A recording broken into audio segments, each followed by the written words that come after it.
BEd में admission लेने वाले स्टूडेंट्स इस बात की वेट कर रहे हैं कि पंजाब में बीएड की एडमिशन का नेक्स्ट स्टेप क्या होगा और कब होगा। जैसे मैंने पिछली वीडियो में बताया था कि इस बार पंजाब गवर्नमेंट ने बीएड की सेंट्रलाइज्ड काउंसलिंग की अथॉरिटी पंजाबी यूनिवर्सिटी पटियाला को दी है, जिसमें पंजाब गवर्नमेंट ने पंजाबी यूनिवर्सिटी पटियाला को ज्वाइंट एंट्रेंस टेस्ट कंडक्ट करने के लिए कहा था, लेकिन पंजाबी यूनिवर्सिटी ने दोबारा पंजाब गवर्नमेंट को ये रिप्लाई दिया है कि due to covid joint entrance test संभव नहीं है। तो पंजाबी यूनिवर्सिटी पटियाला भी आपकी तरह वेट कर रही है कि कब पंजाब गवर्नमेंट उसका जवाब देती है और ये बताती है कि joint entrance test for B Ed admission conduct किया जाना है या नहीं। इस वेट की आस में पंजाबी यूनिवर्सिटी पटियाला ने एक लेटर इशू किया है जो बीएड की एडमिशन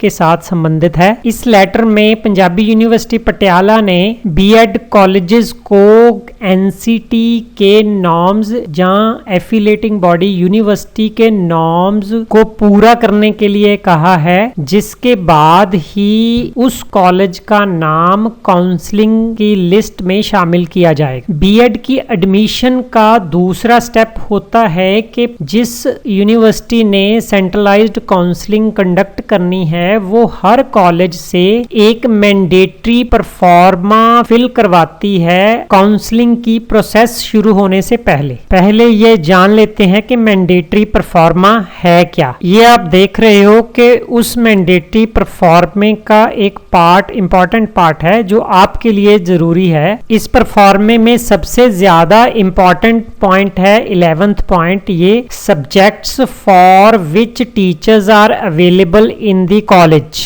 मीन यूनिवर्सिटी ने बीएड कॉलेजेस को ये कहा है कि वो सब्जेक्ट्स की लिस्ट दे, पेडागोजिकल सब्जेक्ट्स की लिस्ट, जैसे pedagogy of history, pedagogy of social science, pedagogy of commerce, pedagogy of English, Hindi etcetera, जिनके eligible appointed regular teacher educator उन कॉलेजेस में अवेलेबल है। सो दो बातें हो गई, एक तो कॉलेज में कौन से सब्जेक्ट अवेलेबल है, क्योंकि आपकी एडमिशन उन सब्जेक्ट्स के मुताबिक होगी। अगर आपका सब्जेक्ट उस कॉलेज में है, सीट अवेलेबल है, तभी आप आपके मन चाहे कॉलेज में एडमिशन ले सकते। लेकिन जिस संदर्भ में हम बात कर रहे हैं वो इंपॉर्टेंट पॉइंट है कि available teachers in B Ed colleges. इसके अलावा मैंडेटरी परफॉर्मे में अप्रूव्ड स्टूडेंट इनटेक, कितनी टोटल एडमिशन की सीट्स हैं, किस यूनिवर्सिटी से एफिलेटेड है, अप्रूवल नंबर, एफिलेशन का, the nature of college, coed है, गर्ल्स कॉलेज है, और सब्जेक्ट कॉम्बिनेशन टोटल कौन से बनते हैं, उसकी मैट्रिसेस प्रोवाइड करनी होती है। अब इस लेटर को देखते हैं। इस लेटर के फर्स्ट पैरा में ये लिखा है कि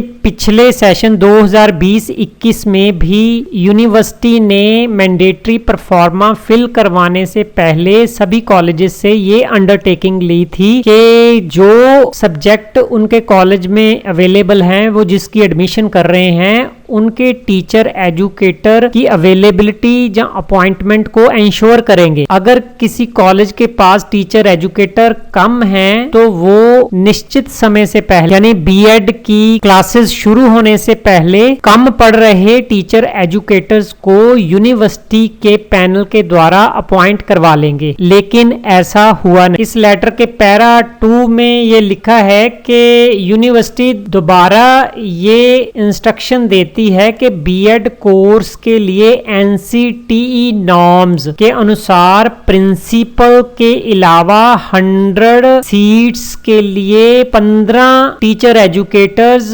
रखने या होने जरूरी हैं, और जिनमें से प्रिंसिपल के अलावा 2/3 staff teacher educators university norms और पैनल कमेटी के द्वारा अपॉइंटेड होने चाहिए। जो बीएड कॉलेजेस इस कंडीशन को फुलफिल करेंगे उनको काउंसलिंग में शामिल किया जाए। पिछली बार कोविड की वजह से यूनिवर्सिटी या गवर्नमेंट या एनसीटी ने कोई भी एक्शन नहीं लिया। ये वो एनसीटी के नॉर्म्स हैं जिनकी बात पंजाबी यूनिवर्सिटी पटियाला ने अपने लेटर में की है कि 16 full time faculty members are required, जिनमें ये principal, perspectives in education, pedagogy subject, health and physical education, fine arts and performing art वाले टीचर शामिल हैं। लेकिन इनमें पंजाबी यूनिवर्सिटी पटियाला ने कहा है कि 2/3 इट मींस प्रिंसिपल भी पैनल द्वारा रेगुलर सेलेक्ट चाहिए, पर्सपेक्टिव्स इन एजुकेशन के टीचर एजुकेटर भी पैनल द्वारा सिलेक्टेड एलिजिबल चाहिए,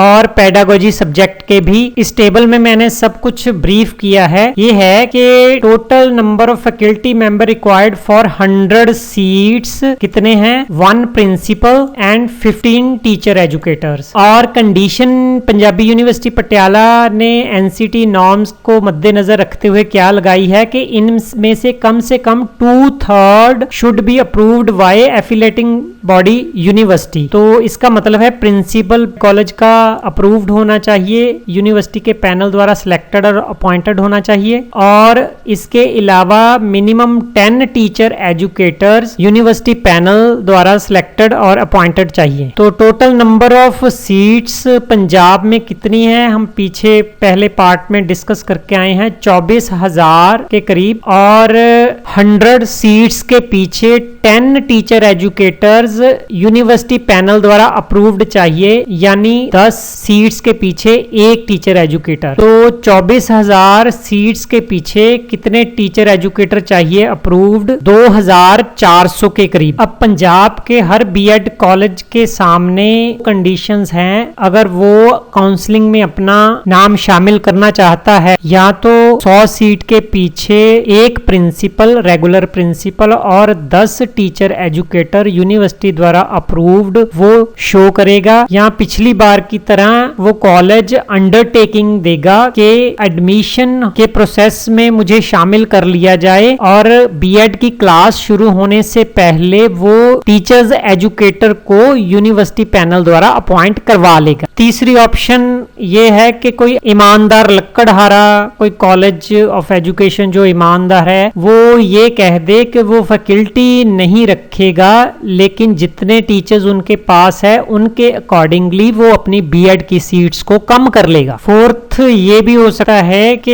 यूनिवर्सिटी जिसको पंजाब गवर्नमेंट ने अथॉरिटी दी है, वो उस कॉलेज को अपनी काउंसलिंग की लिस्ट में शामिल ना करे जिस कॉलेज के पास सफिशिएंट टीचर एजुकेटर्स नहीं है, और वो कंडीशनल कम सीट्स फिल करने के लिए भी कह सकती हैं। जैसे किसी कॉलेज के पास अगर 5 टीचर एजुकेटर्स अप्रूव्ड हैं, लेकिन उसके पास सीट्स 100 या 200 हैं, तो यूनिवर्सिटी कह सकती है कि 50 सीट्स को फिल करने के लिए आपको परवानगी दी जाती है। तो इस वीडियो में मैंने आपसे थ्योरेटिकल रियलिटी डिस्कस की है, लेकिन असल में होना क्या है, ये शुरू में मैंने जो 3 एजेंसीज डिस्कस की थी, ये डिपेंड करता है कि उस स्टेट की गवर्नमेंट क्या एक्शन लेती है, national council for teacher education NCTE क्या एक्शन लेती है, और एफिलेटिंग बॉडी यूनिवर्सिटी जिसकी बात हम करके आए हैं वो क्या एक्शन लेती है। इन तीनों के